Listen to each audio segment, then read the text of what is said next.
जमायते इस्लामी आम चूंडन लाइ सिंध के 12 ज़िलनि जी क़ौमी ऐं सूबाई असेंबली जे उम्मीदवारनि जे नालनि जो ऐलान करे छॾियो। जमायते इस्लामी जे नायब अमीर लियाकत बलोच चयो आहे त हुक्मरान चूंडनि खां भॼण चाहिनि था। जमायते इस्लामी चइनी सूबनि में इलेक्शन में भरपूर हिस्सो वठंदी। हैदराबाद जे मक़ामी हाल में जमायते इस्लामी जो चूंडनि बाबति कन्वेंशन थियो, जंहिंमें नायब अमीर जमायते इस्लामी लियाकत बलोच, नायब अमीर फरीद पराचा ऐं ॿियनि शिरकत कई। कन्वेंशन दौरान जमायते इस्लामी तरफां सिंध जे 12 ज़िलनि जे क़ौमी ऐं सूबाई असेंबली जे तकनि ते आम चूंडनि में उम्मीदवारनि जे नालनि जो ऐलान कयो वियो।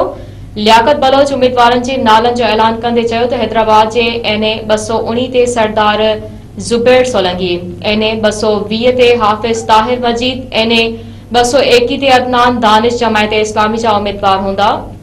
उनजो त हैदराबाद जे PS 62 तां हाफ़िज़ गयूरुद्दीन, PS 63 तां कारी महबूब अली महसर, PS 64 तां डॉक्टर सैफुर रहमान, PS 65 तां आफाक नसर, PS 66 तां ज़हीरुद्दीन शेख ऐं PS 67 तां हाफ़िज़ इरफान कायम खानी जमायत इस्लामी तरफां चूंड विढ़ंदा।